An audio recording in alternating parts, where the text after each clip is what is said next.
Welcome to the Tea Hut, the podcast for unorthodox entrepreneurs striving for success by going against the grain, breaking down barriers beyond the biscuit tin, revealing what property professionals and construction workers really talk about on their tea breaks.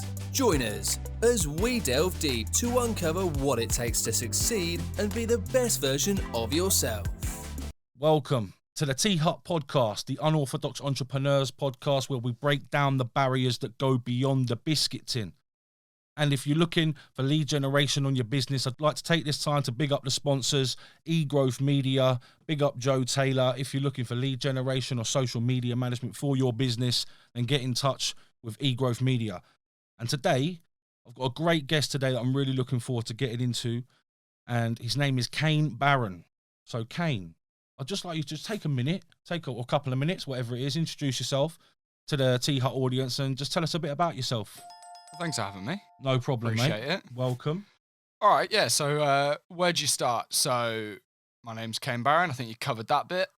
I run a podcast agency, largest in the UK. So I suppose I'm a bit of a geek about this whole audio thing, if I'm being honest.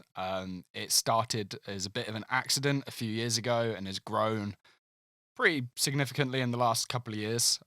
So I don't know specifically, how much detail you want or what you want to know about me, but that's a good start. So let's just dive into that a little. Before we go into it, what I like to say to everyone, I'm really sorry, right? This is called the Tea Hut, right? And I've had a couple of guests come on recently, offered them a cup of tea at the start. They're like, I don't drink tea. And I'm like, shit, haven't got any fucking coffee.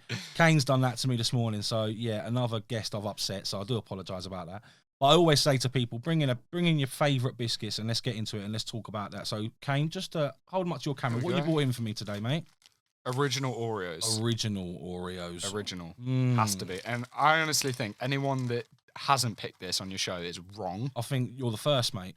Really? To put it up there on their first, their top. I think actually, really? My man Ibrahim actually, he likes Oreos, but yeah, you're the first. What's like the common one? What's normally number chocolate one? hobnobs, man. Yeah, but you know what I mean. I don't really. I like them, but they're not up there for me. That's like a ham and cheese toasty. It's exactly. Like everyone likes it. It's a safety biscuit, and it's like I'll bring them because everyone will eat them. Do you know what I mean? For me, I like these ones. Like I've bought them in a couple of times now. The Fox's Crunch Creams. Nice, yeah, good choice. I like custard creams. But they're like the custard creams are like the economy version of this. Yeah, I like the top tier biscuits. So I like Oreos. But do you like dunking them, or would you eat them dry? Both. Both? Yeah, 100%. I don't think I've ever dunked an Oreo because you're a coffee man. An Oreo in a coffee, so I'm gonna have to try that. That's it. Well, I like. Do you eat them normally? Do you like? Are you a I'm funny not twisting. Not a twister. No. You just dunk. That's it. Gone. Yeah. What about the mini ones? You like the mini ones? Yeah. Yeah. That's fine. Any Oreo. Any Oreo. I'm not fussy. Even the other ones, the dipped ones, because they've got ones that are covered in chocolate. You tried them? No. Oh my god! Opening my eyes. Yeah. That's so it. Dipped. They do a dipped one. Yeah. So I'll go to Asda and pick up the other try one. the dipped ones, mate. They're nice. So yeah, right. Nice one, Kane.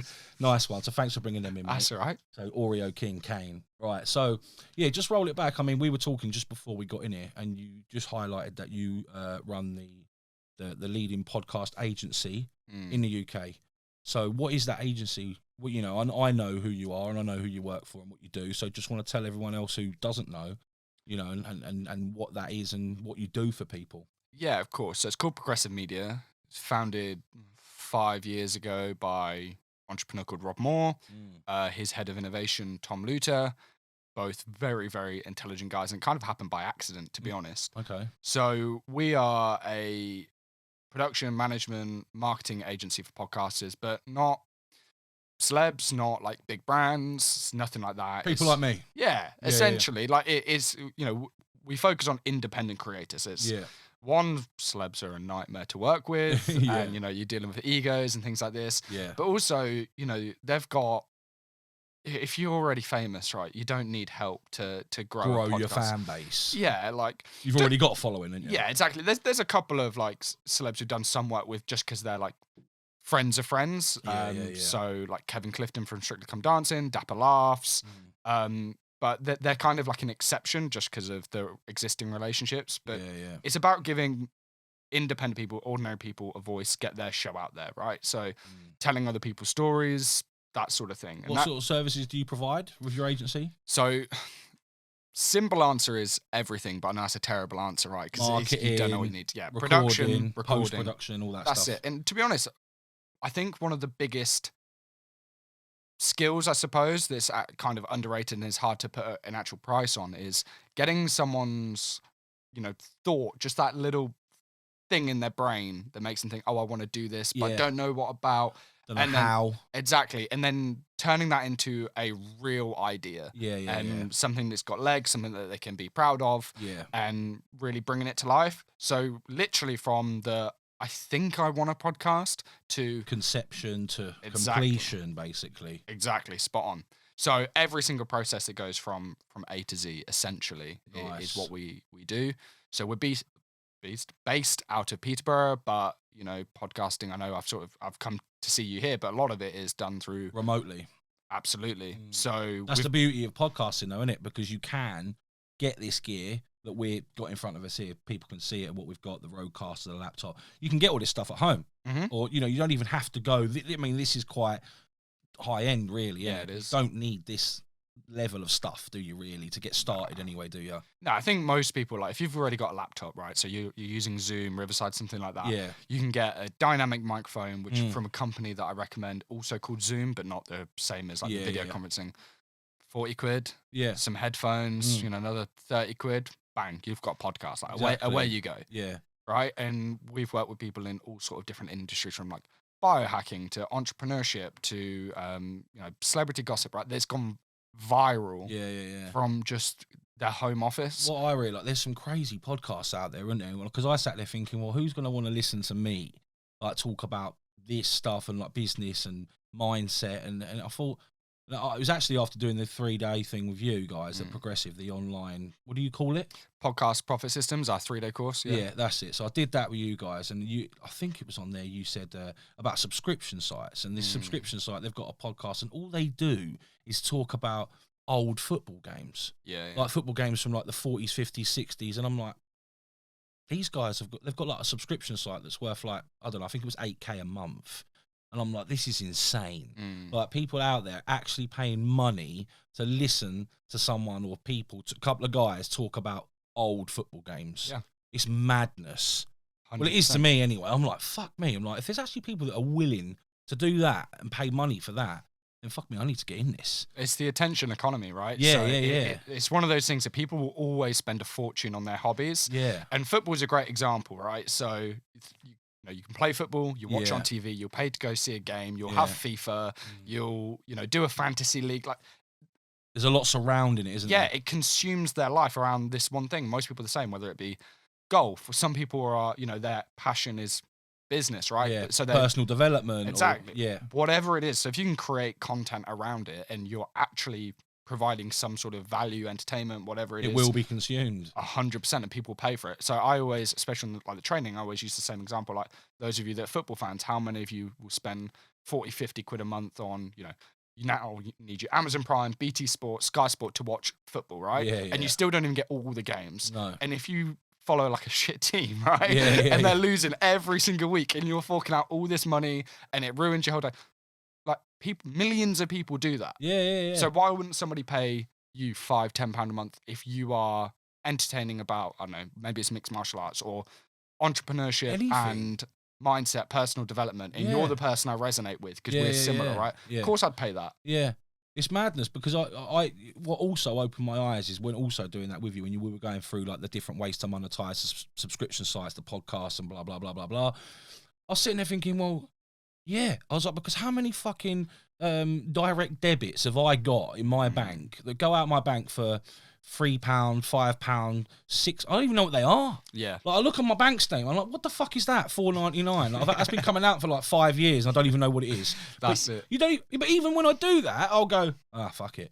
It's not enough. And I won't even cancel it. It's just like, I'll let them just carry on raping me for the £6 a month, and I don't even care what it is. Just have it. Honestly, it's just effort. Yeah, it is. But then I was saying this to my business after doing that with you, and I was speaking to my business partners in my development company, and I was going, listen, like, we're missing out some serious tricks here, boys. Like, because within my company, there's 3 of us, right? There's me, my partner who's a quantity surveyor, got his own building company as well, and my other partner who's got a buy-to-let portfolio. He's got over 60 properties, been doing it for 30 years. So I'm like, look, like as a collective, like we've got so many different experiences and you know, history in property and construction and business and lots of other stuff that if we were to just seriously sit down and like dissect it all up and, you know, like you say, put it on a subscription site and put it down into modules, teach people stuff and give value, like people will fucking buy that. 100%. Like 100%. So I was talking at an event in February all about that. So, you know, I talk about podcasting, content creation, stuff like that, but specifically really geared at like business owners. So saying like, if everyone's saying recession's coming, economy's in the toilet, inflation's at all-time high. Do something. Yeah, exactly. But who's going to be spending like really high ticket on your courses, your consultancy? Who's going to be trusting you with lots and lots of money when everyone's going to be counting pennies? So now's the perfect time to turn all of your knowledge, Build a brand, put it somewhere that is like at an accessible fee. I call it like a wallet opener. Yeah. So if it's £10 a month and I get access to your three guys' knowledge, and the key to success here is don't hold anything back because you feel like, oh, they won't buy anything from me if I give it all for 10. Scrap that. Yeah. Give them everything. What people are going to think is, okay, if this is just a tenner, well, look, I like these guys, but I'm not sure if I want to spend, 10 grand with them on X, right? Yeah. But I'll spend £10 a month and I'll see how it goes. That's perfect, right? Yeah. Now you've got them in. You might even have their bank or card details, right? Yeah, So it's even easier to charge them. Yeah. And then if they're consuming this, maybe they're part of a WhatsApp group, they're consuming all of your content for £10 a month. They're going to think, fuck me, right? If I'm getting all this Serious for a tenner, value there. what would happen if I Invested spent 10 grand, 10 grand, 5 grand, whatever. 100%. Yeah. That's it. So like my 3-day training, I get a lot of like positive feedback from that, which I'm very happy about. Yeah. But it's nothing that I wouldn't say here or on my podcast. Or if somebody WhatsApp like sent me a message on Instagram, right? Give the same advice. Always give the same advice, and people will always think, well, what will happen if? And that's how I've seen like turning any content into like real cash or clients. Yeah. Biggest piece of advice. But yeah, everybody should have some sort of course, online resource center, ebook, membership site, something, especially as times are going to get more and more difficult. It's going to be a good way just to keep some clients ticking over until they're ready. Yeah, well, I see what done it for me is that I sat there, and again, after doing that with you and realising, I was like, well, last year I raised £750,000 in private investor funds, but that was from like 15 people, right? And I just thought, hang on a minute. If these people are already got the trust in me and they're already willing to part with that sort of money and invest that money into my business and what we're doing, then surely I could get the lower hanging fruit to pay £5 a month 1,000 times. Do you know what I mean? So yeah, that it's sort of like I'm all for doing something new and trying things out. And I think like one of Rob's books is like start now, get perfect later. 100%. Mate, I'm all for that. I'm like, look, just fucking do it. Yeah. Like, don't sit wasting your time thinking about doing it because you'll never do it. Like, even if like, you start out and it ain't as polished as you'd like it to be or whatever it is, it doesn't really matter, does it? Like, as long as you're starting, right? 100%. Like if you've got two people and they've both got the same goal, if you go, okay, you both start now and then we'll check back in a year, who's going to have the better product or content, whatever it is? The person who was planning it for a year, doing the perfect launch, doing all the research, or the person iterating for a year? Anybody who thinks it's the person who's planning for a year is just an idiot. Yeah. Let's be fair, right? It's always going to be, everyone's going to be crap. My first podcast, bearing in mind I talk about this for a living, was terrible. Was it? Dog shit. Do you hate listening to it now? Yeah, I haven't listened to it in a very long time. And like, I've even like accidentally released episodes that sounded perfect. Yeah. And it slipped through the cracks and it went out there and there was tech issues and my microphone was wrong. Like, stuff happens. But am I way better 2 years down the line than I am now? 100%. Yeah. Like, and those things. What's the key to that? I mean, is it like being willing to learn and willing to listen, not think you know it all? I mean, what's the key to fucking? Yeah, 100%. Like, I think if you're ever in a room and you think you're the smartest person, you're either in the wrong room or you're egotistical as fuck. Yeah, right? 100%. So, like, now I always try and surround myself with peers in the like podcasting space because you're always going to learn something. Yeah. And then also taking advice of people who know nothing. Yeah. Because sometimes they'll give you a perspective that You haven't thought about. exactly, because when you're in an echo chamber of like everyone just in your industry, that's it's dangerous, right? Counterproductive, I think. That's it. 'Cause eventually, you all end up saying the same thing. Yeah. So I don't know if you was part of the wave, but about 18 months ago, 2 years ago, the app Clubhouse got massive. Yeah, I went Audio on it. social, right? Yeah. It was massive for us. Yeah. Huge. We did really well on that. But the problem is, after about 4 or 5 months, we was hosting these rooms like 2-3 times a week, evenings, and everyone just started like regurgitating the same information that we said 3 months ago. Everyone just started agreeing with each other. Yeah. And that's like really dangerous. Whereas, because it's almost like you've hit the ceiling then, isn't it? that's it. Yeah. So now, I've got the Podcasters podcast, right? I talk about podcasting, super nerdy. I get it, but that's geared towards people that are just starting off or thinking of starting. Yeah. But every single episode, I ask people to leave me like an honest review of what they want me to cover. Yeah. What I can improve on. Yeah. But those are like people that are outside the space, right? They're only just getting into it. Yeah. And normally they're the ones that will open your eyes the most to like what you're missing that you might not have even thought of. Yeah. I get that. That's interesting. But let's roll it back a little bit, right? Because interesting when I asked you outside, how'd you get into it? What's your history? How old are you? 24. Yeah, I thought you were early 20s. I would have said about 23, 24. So, yeah, just tell me a little bit about how you got into. I mean, how did you get to where you are now? I mean, what was your journey? What was school like for you? What was the plan for you when you were at school? I mean, when you were, sort of taking your GCSEs and you're thinking about college, uni, what your next steps are. What was the young Kane Baron like? Yeah, so I feel like I've always been somewhat motivated to do things that are difficult. Yeah. I've never been like necessarily motivated specifically by money, but the thing that money brings, so like freedom. And also just like I'm a big fan of like game theory. I like to gamify everything, and I feel like money's just an easy way to track success. I don't know what success is, but it's very personal, but I feel like that's a decent metric. So at school I was always after that. So I remember very, very vividly, I was in assembly in year 6, right? And for whatever reason, the term, they would bring like parents in to talk about what they were doing. Yeah. And one lady, she was a lawyer and she had a nice car and she went on 3 holidays a year. I was like, bang, that's me. That's what I want. Yeah. Problem with that though is, so I'm like really dyslexic. Okay. Very, which is probably why I like audio stuff. So I did, I had to do a bunch of tests going into year 7. So I was about 12. Yeah. At the time, I had a reading age of a 4-year-old. Really? Yeah. So school was like tough. Yeah. Yeah. Like, I wasn't like bullied or anything. Like, I didn't have like an emotional tough time. Academically. 100%. Yeah. So that kind of didn't marry up of like wanting to be a solicitor and like not being able to like read and write properly. So that was, for the whole time I was at secondary school, my sole like focus was I'm going to do that. That's what I'm doing. 100%. Yeah.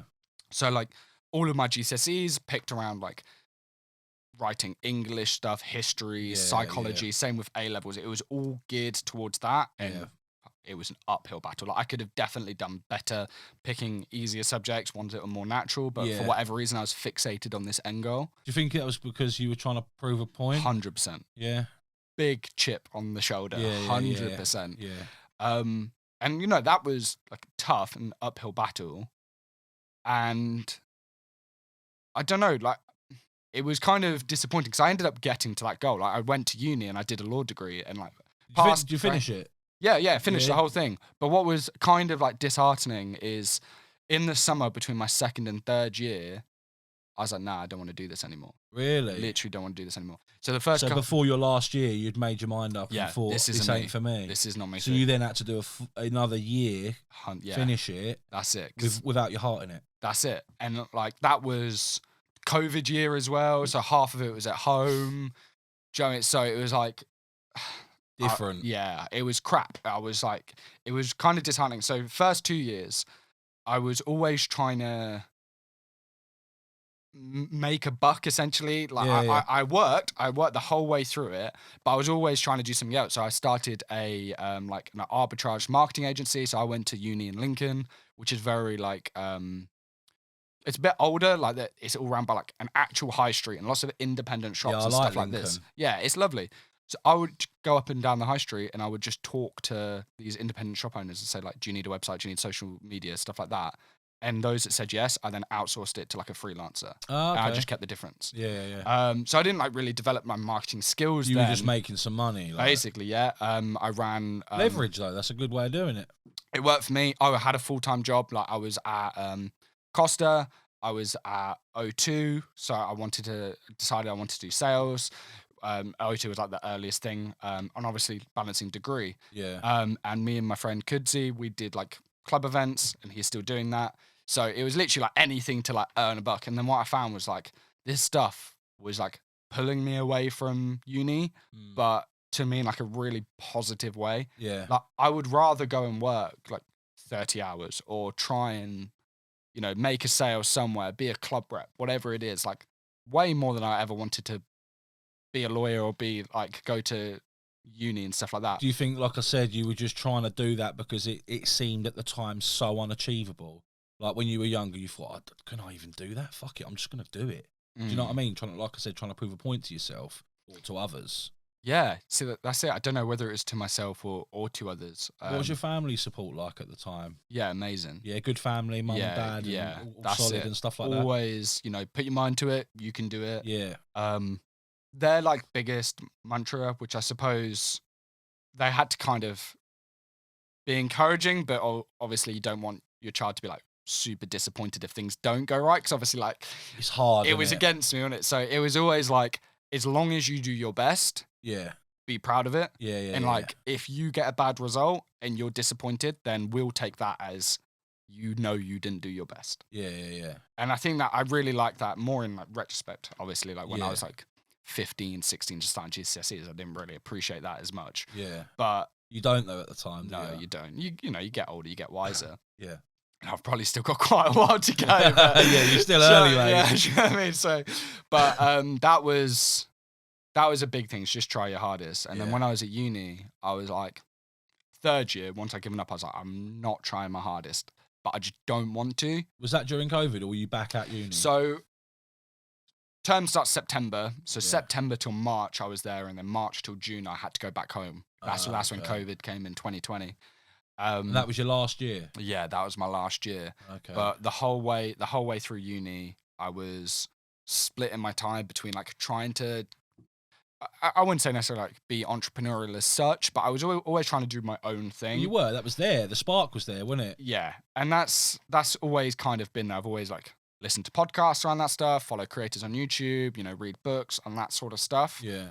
I've always been interested in it. So I think that was one of the real things that did it for me with like being a solicitor is I used to do loads of work experience. Yeah. I've always had, one of the things I'm most proud about myself is like work ethic. Yeah. So from 16, so once I finished GCSEs till my second year at uni, every single Christmas, summer, half term, I did work experience. Did you? Always. Yeah. As soon as I turned 16, mostly because my mum forced me a little bit, but I'm glad, so I worked immediately. Yeah. Like, as soon as I turned 16, she got me a job, ran with it. Yeah. And then one of the last bits of work experience I did, I was for a week just in this like cubicle, and I spoke to a girl, and it was almost like Ghost of Christmas Futures, right? She was like, she'd been to Lincoln, she did really well, she was almost 30, and she was still in the mailroom. Oh shit! And like once you've done your 3 years of law school, you've still got 3 more years to qualify.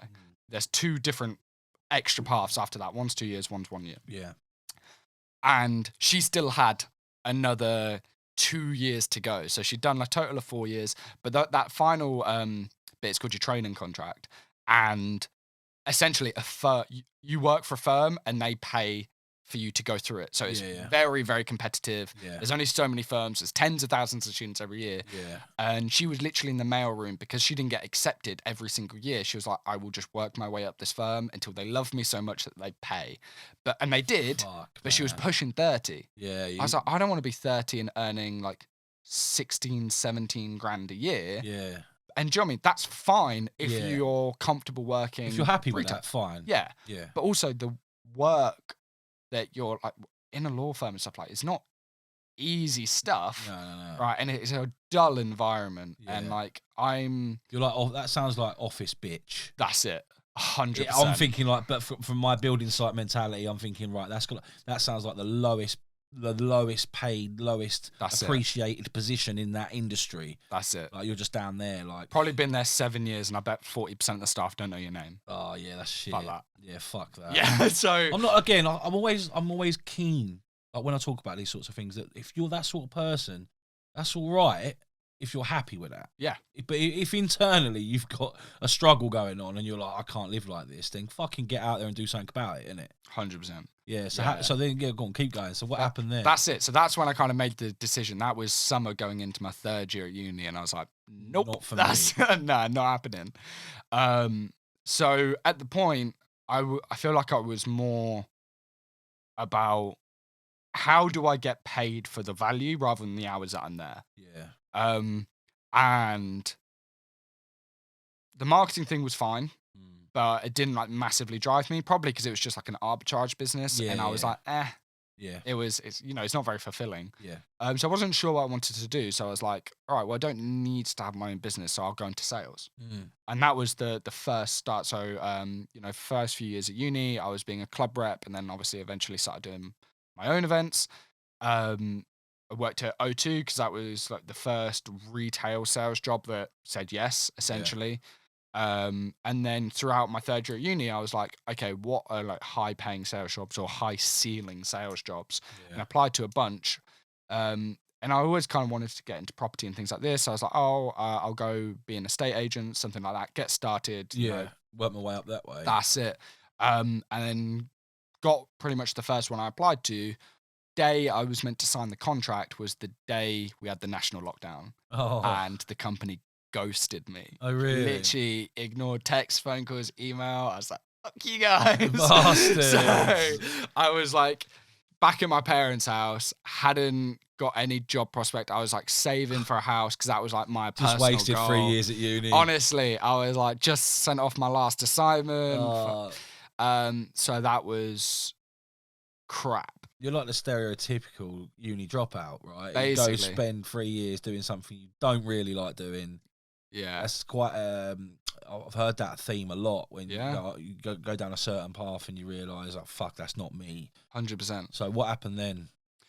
Well, I sort of started telling you the story before. Yeah, that's a good story. Yeah. So when I'll sort of rewind a little bit to give context. So when I was just turned 16, the job that my mum ended up sort of accidentally getting me was at Costa. Worked all the time. And then there was this guy, very, very successful, very, very wealthy, used to come in every single morning. Like most of the time he was there before the staff were. And that was like 5 a.m. That sounds right? like me, man. Yeah, so he was there once, twice a day, and he was like early riser, and this guy had a set of car keys on him, right? So he tipped well, very well every Christmas, had like a Lamborghini, a Range, a Ferrari, and it's like, who is this guy? Turns out to be Rob Moore. Yeah. So he's from Peterborough, which is where I'm from. And, served him, spoke to him, asked him questions here and there for like the years that I was working there, just because he was, the most fascinating interesting client. guy, yeah. Yeah, do you know what I mean? Like, he dresses flamboyantly as well, doesn't he? So it's doesn't like, he? hang on, like... Spiky jackets and Louboutins. Yeah, So who's this guy? He's like 6'4". He's like Yeah, really... yeah. It's like, who is this guy? And I followed a lot, like I listened to his podcast, read some of his books, listened to like a lot of his content. And he started in property, started a podcast, Disruptive Entrepreneur, now called Disruptive 7 years ago. And I was like, who is this guy? So basically, the day that my contract fell through, might have been a few days later, I just messaged him on Instagram. And that takes balls, like we said earlier, like just to put yourself out there. Were you expecting a response? No, I was hoping. What did you say? Go on. So I can't remember word for word, but it was along the lines of like, you won't know who I am, but I've been serving you coffee. Yeah. You've been serving me coffee for like, I've been serving you coffee for like 5 years. Like, here's my skill set. So I spoke to him about, sales, marketing, all the stuff at uni I was doing, very results driven, this sort of thing. I was like, surely in one of your organizations somewhere you've got a spot. Yeah. Kind of thing. And he was like, yeah, basically. And he passed me on. And then I got interviewed by Tom Lucho I mentioned earlier, who founded the Progressive Media Podcast Agency with Rob about 5 years ago. And essentially, I came in as an account manager to look after clients and sales to find new ones, because for 3 years they hadn't. It was just organic. It was like Rob's mates, people here and there, and they had a decent base of clients, but they needed somebody to go out and find new ones to grow. So that's kind of what happened. And the first 12 months I was there, we more than doubled our client base, doing really well, a good business with like recurring revenue, clients renewing and things like this. That went really well. But what accidentally happened is just being around the space so much, and very, very good marketeers and Rob and all the other experts at the agency, is I just got obsessed with it and learned pretty much everything to do about the industry. And that kind of was weird that I started in like a sales role, essentially, in like a account management. And now I'm getting paid for like for me to give them advice on things, and I'm negotiating and securing sponsorships worth like 25-50 grand for other people and stuff like that, which is like baffling in the last 2.5 years that I've been working there. Our client base since I started is probably more than tripled. Our production team and things like that is more than tripled. How many clients you got on your books? Total probably 200. Really? Yeah, 220, something like that. And you obviously do a very, like, not everyone has the same package. No, some people will do like a season a year. Yeah. Some people are 3 times a week. Yeah. Right. Some people are doing video, audio, social media. Some people are just doing audio. Right. Yeah, so one platform. That's it. Yeah. It varies massively. Yeah. Definitely. I would say we're probably at about 80, 90 that are like big projects, right? So weekly or more, doing like multiple things for. What's the most, I know everyone likes to think as their own angle is individual, but what's the most popular sort of niche that people are like talking about or podcasting about? What that I've seen, or that that you think that you've seen. So industry, I would say it's becoming comedy, right? So old style, like radio comedy chat shows. So you see a lot of like influencers. See, that doing shit's been going on for years, isn't it? Yeah. Like on Radio 5 and things like that. People love it. Yeah, they do. I used to listen to it with my granddad just driving, and it was radio. But now it's podcasting. It's like, well, hang on a minute. This stuff's been going on for fucking years. I know. Well, you don't need to reinvent the wheel. No, that's it. Yeah. So that's definitely sort of growing massively and has done over the last few years. And I think it's currently the most popular. I feel like before that it was business, entrepreneurship, personal development. That's it, which is still like really prevalent, and still most people I speak to, probably because of the world I'm in, wants to do something along those lines. Yeah, definitely. I think those are the 2 biggest, and then probably third coming in will be some sort of like health, wellness, like people that are into natural wellness, breath work. The Hubermans of the world, all of that sort of stuff. You think probably third? I know you like to go over in your course that the market compared to YouTube is very low, like not very crowded. But would you say it's overcrowded in certain niches?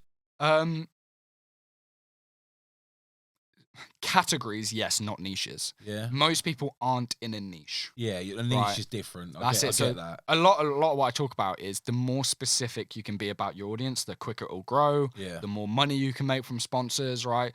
So basically a drinking game now. So like anyone that says, that will come and say like, oh, I want to talk to interesting people is the basis of their podcast. Yeah. So, come on. Who's interesting, right? Yeah. And like, why would? What do you want to talk about? Yeah.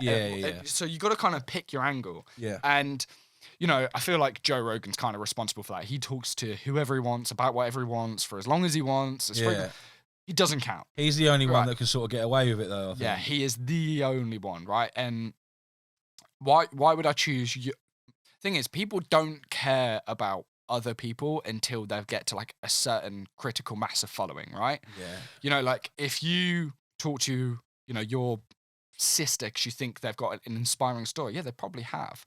But are you going to get more views than like Graham Norton, who's interviewing like Grammy Award winners? Because we only care because those people are famous, right? They've got accolades. Yeah. So, but if it's a different angle and you're helping me scale my business from 6 figures to 7 figures, you're going to help me invest in my first property, or you're going to be entertaining, but specific, like there's I can't remember what it's called, but there's a really big podcast, and their membership site does like over 100 grand a month, and it's all about finding celebrity predators essentially, and the whole Epstein thing came from them. That's what kicked it all off.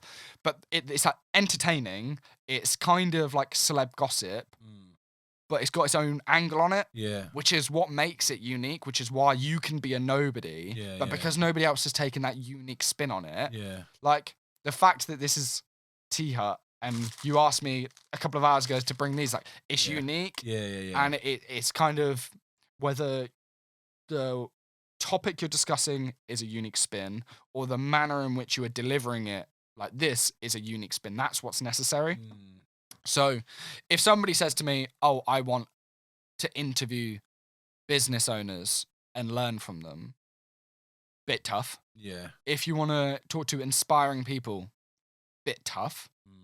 But generally, no, it is not that competitive. So I saw a stat the other day from Chris Williamson's Modern Wisdom, one of my favorite podcasts. So 90% of podcasters don't make it past episode 3. Really? Yeah, and 90% of those that do don't make it past episode 20. Really? Yeah. So the margin of success, it's tiny. It's fucking tiny, right? Yeah, 1%. Make it to 21 weeks, less than 6 months. You can be in the top 1% of achievers. You might not have enormous downloads, but it's purely just consistency and sticking to it. So the stat that you were sort of referencing is currently there's about 250-ish active, 250,000 active podcasters, right? There's about 5 million that's ever attempted it. Roughly. That's crazy. The drop-off rate's mad. Amazing. So a big sort of skewer of that is people, they got popular in lockdown. And a lot of people that were starting it towards the end of lockdown, as soon as the world reopened, they were like, don't want to do that anymore. You know, I'll go back to work, I'll go to a nightclub. It was passing the time, wasn't it? That's it. So it is kind of skewed. But 250,000 is the same number of active YouTube channels there were in 2007. Before it boomed. So it really boomed about a couple of years later. Do you think podcasting is going to do the same? I think it already has started to. It is, yeah. Which is why I think it's a good time to start, because if you go, all right, well, low competition, look at, you know, the hockey stick curve of YouTube. Well, if everyone's already talking about, nobody was talking about YouTube like people are talking about podcasting now. So for me, it's like, well, obviously it's an opportunity, like, open your eyes. Do you know what I mean? Like, everyone's got one. But do they? Not really. No. So yeah, I think it's going to continue to grow. YouTube have been very open about that's their next big move. They've already started changing sort of their YouTube studio and their back end to sort of sub-categorize them. You've got shorts on there as well. That's it. Which is, so YouTube, second largest search engine in the world. Number 1 being Google, which owns YouTube. So it's like, discoverability for podcasts has been one of the toughest things for it. Is there's no algorithm pushing it out. YouTube will fix that. YouTube will push you out. You can monetize directly into YouTube. So on the 3-day training, I have to teach people how to go after a sponsor. How do you negotiate a sponsor? If you can't be asked for that, YouTube will just have AdSense. You can just monetize like that. And now you can monetize shorts. So I think in the next 12 months, once YouTube really sink their teeth into it, it's going to explode. Which is why it's like a good time to get on it. And if you're already doing it and you're only doing audio, get on YouTube, you know, at least minimum record the video so you can use it later. Well, that's what I mean. Like the one thing that you go on about, which I do with everything, is repurposing content. Amazing. You know, so I've obviously, you can see the cameras are here set up. I've got the audio. I will splice these up into reels to go across Facebook, TikTok, Instagram. You've got to do that. Got to. And I think as long as you're doing that, like, mixed with a bit of consistency, then the results will come. 100%. So Alex Hormozy, I think a lot of people have seen his content, and people even reference his like TikTok style. So I heard him on a podcast the other week, and he was saying that more than anything, it just increases your chances of getting hit, getting a hit. Yeah. And also it increases what you can track. And what you can track, you can scale. And also acts as like a mini motivator. Yeah. Right. So here's like, I could just upload on, say, Instagram, for example. But that's maximum like a post a day. But if I post on YouTube, Instagram, Facebook, TikTok, Twitter, podcasts, I'm increasing the amount of things I can track, which means I can iterate and get better faster. Yeah. I'm more likely to get a hit because I'm just in more places. You're covering all them bases. Exactly. You're more likely to be found. But the best thing about increasing your chances of getting a hit is it's going to motivate you. Yeah. Anyone that's, done a diet, for example, first week, easiest week to lose some weight because, you're at your heaviest. Yeah. As soon as you see that scale go down a little bit, you go, fuck, yes. Yeah. Love that. It's when it goes the opposit way. You're like, shit, fuck this. I'm going to give up. Yeah. Going to give up now. But having those sort of consistent small little dopamine hits, we was talking about your Facebook hit the other day, over 100K. Incredible. Yeah. Right? Yeah. But it's just about being consistent, being everywhere. Yeah. All the time. All the time. Because like we say, no one knows. I mean, everyone talks about algorithms and hitting it or not hitting it. No one knows the actual, there is no secret. If you post at 8:57 a.m., on a Wednesday, and use this hashtag, you'll get a million engagement or whatever. It doesn't work like that. It is luck of the draw. Yeah. I mean, there is a certain element of understanding your audience. You can look and see when people are active the most, when you're getting the most engagement, on what times of the day and things like that. You can look at that information, but there is no secret, is there? Yeah. So the way that I like to see it is understanding the algorithm is like steroids. Yeah. Content creation and being consistent is the working out and the nutrition, right? And getting the good sleep. So there kind of is a secret. And when you get to a certain size, it's the formula though, isn't it? That's it. It's not just like any, go on, carry on. That's right. So if you know the secret, so when you get to a certain size audience, you normally get account managers at these big social platforms, which we're, as an agency, very blessed to have. Yeah. So we kind of do, they don't tell you everything, but they'll give you some nudges, right? Yeah. If you did that and you had shit content, it would do nothing. Yeah. If you've got good content, but no, none of that, it will do a fair bit. Yeah, it'll get to a certain level. If you've got both, you're sky high, right? Yeah. You're smashing it. That's when you're constantly going viral. Yeah. So always focus on good content and being consistent. That's the workout 5 days a week. Get your 8 hours, drink loads of water, eat your all of that crap, right? That's just work out your strategy. That's it. Be consistent with it. Yeah. And focus on getting good content, which is why it's good to get feedback from people. And if you get a criticism in the comments, don't just put them down. Yeah. Actually, that could be valuable. Engage with it, That's say. That's it. 100%. That helps you go viral as well. Yeah, definitely. But then figuring out the extra sort of 10% of what works.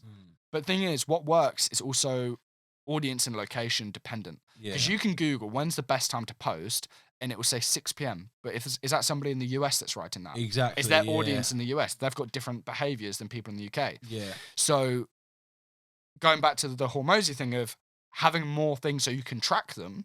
So we've got one client who does really well on YouTube, especially car content, but he's one of our only UK clients where his US audience is, dwarfs his UK audience. Really? So we had to really tweak and refine all of his content. When it was going out. When it's going on, all of that to appease the American audience. And like that, literally within a couple of weeks, his traction doubled. Did it? Right. So it's important to be consistent with something and track it. So then you can go, oh, well, I posted it 6 p.m. today, went viral, but I posted it 7 p.m. the last week and it didn't do anything. Yeah. Let me just do that a few more times, see what happens. Yeah. I had a 30% boost. All right, well, I'll upload it 6 p.m. That's the time. That's the time, right? Yeah. And what works now, by the way, in 6 months could be different. Totally, and probably will be. Yeah, it will be. Yeah. So, I think it's important for any creators to be surrounded by other creators. Yeah, 100%. Really important to build a network of people, not just in your same niche, but other niches and learn from them. So we've got, a pretty high level podcasting mastermind, which is the same thing. People in all different niches. And more value than, me and my team bringing is those guys communicating. Bouncing off each other. 100%. Like their data, that's really important. But you are right. More than anything, it's kind of luck. And it's just showing up. I think, it's consistency for me. I mean, like, you're right in the sense like you can track things and you can sort of understand when the times are to post and, use your audience to your advantage in that sense. But there is no secret written down formula. This is what you've got to do every time to go viral. No. Right? That will never happen. That will never happen because it changes so frequently, and it's just like it's a really hard thing to tap right into. But for me, it's consistency. Like if I'm watching two people and I'm going to invest in someone, or I'm looking to put my money somewhere, and I'm comparing two people I'm watching on socials, if one of them only posts once a day, or once a week, and the other one posts twice a day, what one are you going to go with? Yeah, you're going to go with a person that you can see physically every day. I mean, at some point, a day in the life.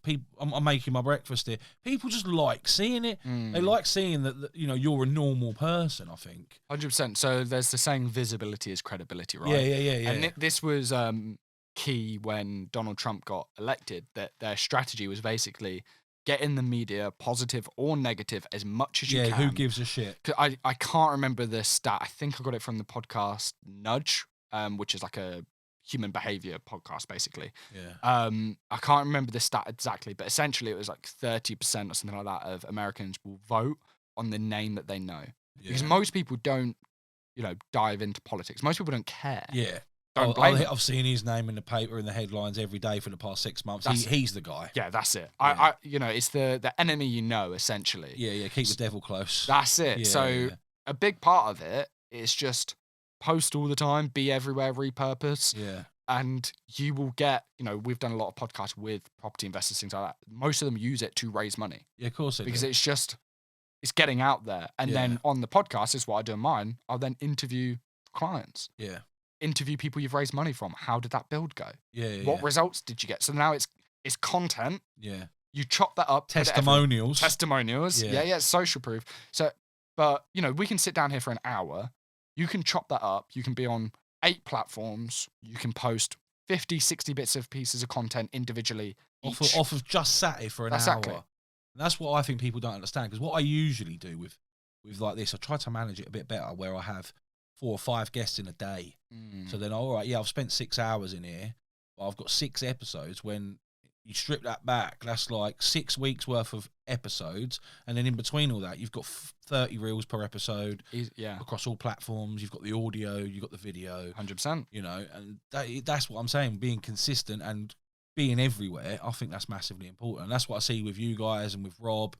Rob Moore is fucking everywhere. Yeah. Like, I can't go on my Facebook or my Instagram without seeing his face. 100%. Without seeing his little hand wave that he does in front of the little pattern interrupt. Yeah. And it's just like, he's consistent. He's always out there. That's the biggest thing. And to be fair, one of the biggest praises I can give Rob, something that is really good, is so he made a decision about 10 years ago to go massive into his personal brand. Yeah. Which, by the way, has grown their business and their property portfolio exponentially. Is that good advice you'd give to people? Because I'm quite like that. I'm like, look, I've got my property development company, I've got my construction business, but people buy into me 100% as a person. 100%. People like me. Do you know what I mean? So I think the personal brand is equally as important as the business. Yeah. Way more important than the business. Yeah. 100% way more important. And why that's important is a business brand in reputation has a ceiling on it to that sector. Yeah. So I'll use Rob as an example. Started in property, then moved to entrepreneurship, scaling business, then pivoted to social media creator. Now it's, financial advice for those who need it. But Progressive Property has still got a solid brand in the community. Yeah. But if he only focused on that, as soon as he moved and pivoted into a different industry, his new interest for the next 5 years, you would have to start from zero again. Yeah. Whenever it's your personal brand and people are built into you, that's more important. Like, how often will people go to watch a film because it's got a great cast, right? It's got a fantastic. Oh, he's a good actor. We'll watch that. Watch that. Exactly. Yeah. Nothing to do with... It's the no like trust thing again. 100%. Isn't it? Because they already know him from previous. That's and it's it. like, hang on a minute, he's now doing this. We're definitely going to trust him because we've seen him for the past 20 years doing this. Yeah. I had great results with them. I felt, fantastic about that. So important, because it means you can move, pivot, and whatever you touch will turn to gold if you've already got that loyal personal following. brand. Absolutely. Because you're the person. It's not like they've bought into a company which it's behind a veil. The owners are behind a veil. You've bought into an entity. It's like you've bought into a person. People trust people. Exactly. People buy from people, don't 100%. Because I bet I wonder how many, I mean, you might know, I don't, but how many people buy into Progressive because of Rob?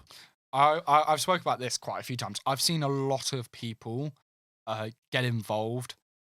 Well, actually, I can give you some stats. Yeah. So his podcast alone, and then he's got social media, he's got books, he's got public speaking. His podcast alone, podcast and YouTube are combined, brings in about £1 million worth of business a year through people. Trickle down. So people listen to the podcast. Oh, go and see what he does. Trust. Click the link, go to the call to action, go down a funnel. Yeah, join the team. That's it. Blah, blah, blah. Stuff like that. Yeah. So £1 million a year, and it's been doing that for as long as I've been there. So, 2.5, 3 years, probably more than that. Yeah. And that doesn't include the YouTube revenue, the sponsorship, everything else. All of that. That's just leads into your business. Yeah. Right? So from evergreen content, because the podcast's always there, old episodes that anyone can jump on and listen to at any time, right? 100%. So even within a week of me launching my podcast with no social media following, dyslexic as fuck, literally all of that, just a week's worth. So we had about 7 hours worth of content out there, made a 10 grand sale. Somebody joining the agency, 10 grand, bang. Really? And they've just renewed last week. Yeah. So it's like, do you know what I mean? And that was from me with nothing. Yeah. And we've done, maybe 100,000 plus, or pushing it at least, and people that have come. That's a pretty small, very, very niche podcast. A small bond, right? With somebody I don't massively push it, to be honest. It's probably I neglect it a bit, but that's just because people buy into you, know you, like you. There's competitors out there. There's people that do it cheaper. Probably do a worse job, but you never know.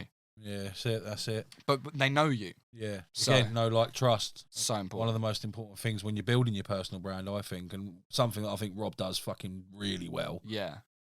Because I've been on a couple of Progressive training courses over the years, and I bought into them because I liked Rob. Yeah. It wasn't that I liked the name Progressive or I liked the orange banner. It makes no difference to people. It could have been called. It could have been called Rob Moore's Property. I liked him as a person. I liked his entrepreneurial skills that he's got. That he doesn't mind saying a fucking a shit, and he doesn't mind calling it out and saying it how it is. And there's not many people that do that. The amount of people that bought Teslas because they like Elon Musk. Yeah, it's a pretty naff car, to be honest. It's a shit car. Yeah, do you know what I mean? It's got probably the worst reputation for build quality. And I know some people will have them. They go, no, it is good. My one's good at least, right? Yeah. But out of any manufacturer out there, at least publicly, it's the one that gets the most criticism for its build quality. And they're not cheap. They used to be. They're quite expensive now. They are not cheap. Do you know what I mean? And it's like, but people buy them because they love Elon. Yeah. And it's like, that's a big purchase to make. Yeah, fucking right. 100 grand. Yeah, you know so I mean? it's ridiculous. But that one thing that Rob did really well is he's very good at weathering the storm. Yeah. So for 10 years, he's been on this social media grind. So he's on every single channel. Anytime a new one comes out, he'll give it a go. He's on podcasts, he's on YouTube, he's everywhere. Yeah. And what we find is, because algorithms change so frequently, is 6 months, one will fly. Yeah. Right, the first 6 months of Clubhouse, he amassed 300,000 followers. Yeah. And he will then put more attention into that one and lower his attention elsewhere, but he never stops it. Just enough to keep that fire going over. Yeah. And then when you do a post and that one goes over, so post-lockdown, there was Facebook came back. Facebook had been dead for Rob's account for about 5 years, barely any traction. Post-lockdown, he did one post. It was called Pingdemic, and it was him moaning about the false pings and things like that for COVID. Yeah. Sorry if this is going on YouTube. I said COVID 10 times. Yeah. Bleep that. And after that, Facebook's been flying for him ever since, for about a year and a bit now. So it's just flying. So now that, Instagram, TikTok, it's just about being everywhere, even when you're not getting the traction you hoped, or you're not getting the traction you once did. Yeah. Trust me, it will come back. Yeah. You just need to be in the game consistently enough and long enough to know it will come back, and you need to keep it alive. Because if you go dead on a channel and then a year later you try and repost that same channel, the algorithm's not going to prioritize you. No. You're like a Forgotten. yeah, Yeah. you know, You're down here now. yeah, you're like the employee that like phones in sick all the time. Like you're not committed to it. No. I think it's funny you say it because I've heard from a lot of people I speak to, and opinions vary. And they say, "Oh, you should just focus on one platform and get good at that." And I'm like, "Why? Like, why would you not be on all platforms?" Like you just said with Robbie, he's here, there, and everywhere. And if he's focusing more on one, he might lower his attention on one or the others while he's, but I'd be on all of them. So Mr. Beast said this recently in an interview that it was like, it's never been easier to go viral. This is the first time in content and social media history, so since 2008-ish, that you can create one piece of content. You can create a 60-second clip, and you are able to post that exact same clip on every single channel, and it's possible for it to go viral. Yeah, on either channel. Yeah. Or on all of them, right? But 5 years ago, you had to create different pieces of content. Yes. So Facebook, I had to create this. Instagram, video. I had to create this image. Yeah. On YouTube, I had to create a 15-minute clip. Podcasts had to be an hour interview, right? Yeah. And they all had to be different. And then the advice is much more focus on one. Mix it all. Yeah. I normally do like a 70-20-10, something like that, right? So you go, whatever one is working the most, double down. Yeah. Right? Strike whilst the iron's hot. Do it. Like if Instagram's going viral for you all the time, spend more time in their analytics, post more frequently on there. Do, a lot of these platforms, by the way, will reward you for being a user, especially on TikTok.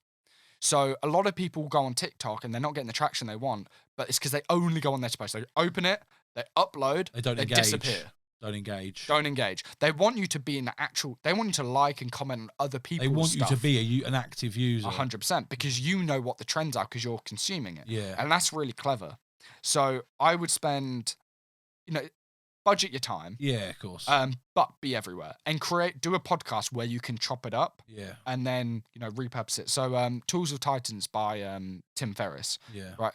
That book was written based off of transcriptions from his podcast. Yeah. He interviewed Titans. Yeah. Took, my biggest takeaway from each guest for a year. That's a chapter. Yeah. Now, between him and an editor or a ghostwriter, that's a book that sold 5 million copies, made him $5+ million. From content that he'd already 100%. got. So it's not just having a podcast and be repurposed into a TikTok. Yeah. Right? I've now got written content for a book, a newsletter. Yeah. I've got my social media. I've got my YouTube subscription site. There's so many different things that people can do, isn't there? That's it. I feel like a lot of people will say, they'll use it as an objection as to why they're not doing it, but the real objection why they're not doing it is fear of failure. Can't be asked. Judgment. Judgment, big one. 100%. I get that all the time. Like, I feel that. Who doesn't? Imposter syndrome. That's it. Yeah. And that's tough. But we all get that. 100%. We all get that. And that's why I like, what Rob says, start now, get perfect as you go along. Yeah. Don't have that fear of, oh shit, I'm not good enough to get going, because you are. Do you know what I mean? Yeah. And, like you said earlier, if you've got an idea or something that you're good at, and you're doing a job with that skill now, the chances are you can probably monetize that into something else and earn yourself a side hustle. Oh, yeah. Easy. So I've got like 2 examples I sort of go back to. Go on, share them. So like, first one's a podcast called Pit Stop, right? 2 guys. Have you watched on Netflix Drive to Survive, the F1 thing? Yeah. So they watched that, and like a lot of people knew nothing about F1, didn't watch it. Season 1 happened to be one of the best, Formula 1 seasons ever. Yeah. A really like tight finish, and then they fell in love with it. Yeah. So they started a podcast called Pit Stop, knowing nothing. Really? Never watched it. They'd only watched season 1 of the Netflix show. Oh, really? And it was like a passion project, but also like a discoverability thing. Like, come with us as on the journey, as we explore from being like an absolute fuckwit novice. Do you know what I mean? And now they're they're behind the scenes, they get press access, they're interviewing all of the drivers, right? They're making a fortune. And the premise was literally, we know nothing, but it's fun. Come along. Us.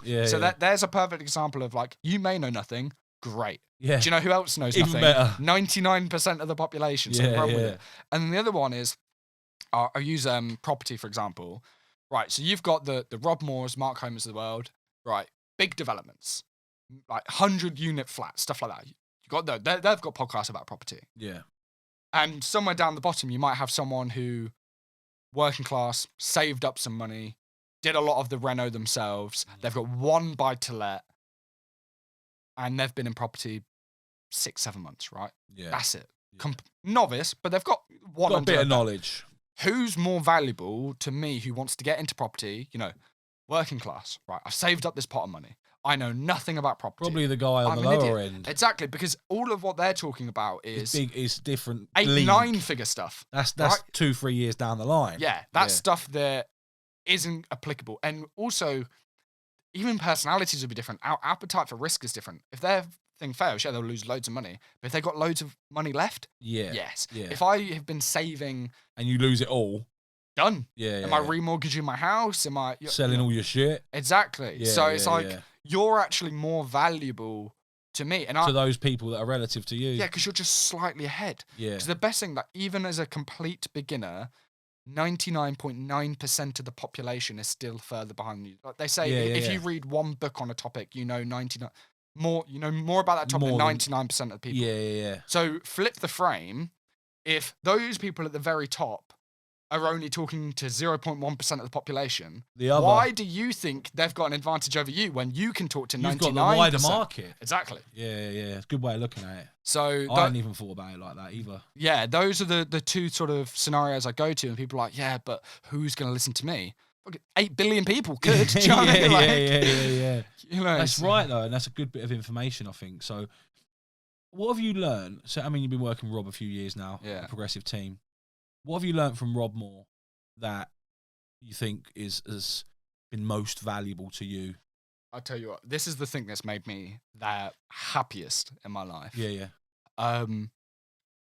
Is he did an equation on whether or not you should do something for yourself. Yeah. So count up roughly how many hours you've worked in, a month, 3 months. I did a year. Yeah. Counted all of them. How much you made. Divide it and find out what you got your paid. True hourly wage. Yeah, I may have done that. Yeah, and it's probably depressing. Like it fucking is. Do you know what I mean? Like, you work a lot. Yeah. And you can earn some good money, but you don't realize how many hours you worked. Yeah. But the key is, whatever that is, if a task costs you less, don't do it. Outsource it. Yeah. I now get I'm not like huge into fitness or anything like that, but I try and like stay on top of it, right? I wish I was better, I wasn't. But now I get like high protein meal prep delivered to my door. Yeah. So because you're shit at fucking prepping your meals and making sure you're eating the right stuff. That's it. Yeah, otherwise, I need to do that. So Muscle Foods, I think it cost me like 40 quid a fortnight, right? Yeah. But how many hours would it take me to cook all of that stuff? And right? you've probably saved money on buying shit that you don't actually need. 100%. Now I don't get much to my girlfriend's discuss. I don't get any like snacks or anything like that. Yeah. I hated going shopping. Yeah, I hated cooking. Yeah. So now I only order in what I know I should be eating. Yeah. And now that means I'll go to a shop every once in a while for toiletries, right? Yeah, or that's it. Groceries, things you need to get you might not have. Like, that's it. And it's so rare. So anything like that. So leverage is taught you. Biggest thing. Yeah. Anything. Who's better? Who's faster? Who enjoys it more? Who is cheaper than what I could go and make? Were you of the mindset? Because I know I used to be before I like realised how fucking strong leverage is and like gave my head a wobble. But did you like to think before that you could do it all yourself? I don't know if it was that or whether it was like necessity. So when I was at uni, you got to, didn't you? Yeah, and I was like surviving like a £10 a week shopping living budget, to your means, and I was so like, I was always like really, really tight and things like that. And you spend ages cooking, and I'm like walking like half an hour each way to a shop, and then you've got 4 bags for life like this, and it's like you're doing absolutely everything, and then just to survive, basically. And I tell you what, it just kills your motivation to go and do other things. Yeah. And even if you're not motivated, but at least disciplined, like those extra hours have been like, my earning has massively gone up since 2.5 years ago, even after the money I'm spending on outsourcing more things in my life. Yeah. right? So because you got more time. way more time. And then when you're around the right people and you continue to learn and, you know, stuff like that, then you have naturally more opportunities. Yeah. So one thing that not necessarily he taught me, but I've sort of got benefit from is just the network of people I'm around all the time. Yeah. Like, You are the average of the 5 people you spend most of your time with. 100%. And like the doors that open and things like this. So anytime I'm talking to someone who says like, oh, I'm like stuck, or I feel like I'm unfulfilled, or I feel like I'm wasting X, immediately just change your environment. Move. Yeah. Change the people you're with. Yeah. Do something different. So one of the but actually between getting accepted at Progressive and uni, I had a job that was the best thing that ever happened to me. So I was like, I need money desperately. No one's hiring. And I wanted to do sales.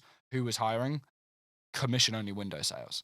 Really? I did that for 6-7 months. Yeah, Fucking miserable. It's shit, innit? Made great money. Yeah.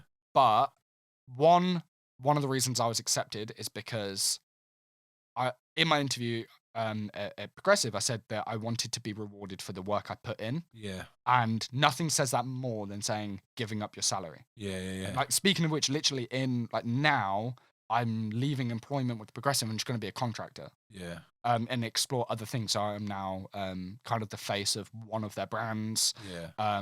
Like Progressive Media, all of the content stuff.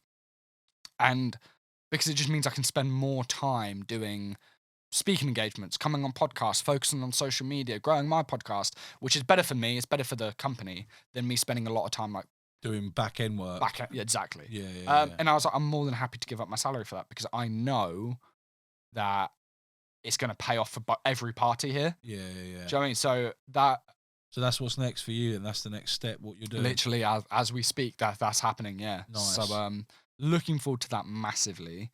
Good luck. Thank you very much. Appreciate that. But yeah, just leverage, outsource as much as you can. Yeah. And then just if your environment's crap, like change your environment and try and get in front of other people. Yeah. Because like being around other like really driven salespeople. Yeah. That was massive for me. Figuring out at a young age what earning potential can be when you're not stuck in a salary was eye-opening for me as well. When you're not in the system. That's it. Yeah. 100%. So I think they're like the 2 biggest lessons I've learned. No, nice, mate. So where can people find you online? How can people get in contact with you and listen to your podcast and things like that, mate? All right, so the podcast is called The Podcasters Podcast. So anywhere you get your podcasts, Instagram is at the Kane Baron or Kane Baron on LinkedIn. Those are the 3 places I'm most active. Nice one, mate. Well, it's been great talking to you today. And you, buddy. I appreciate you having me. Thanks for coming down, and we'll catch up again soon, mate. Yeah, definitely. Nice one, Kane. Awesome. Thanks, mate. Cheers. The Tea Hut, proudly brought to you by eGrowth Media.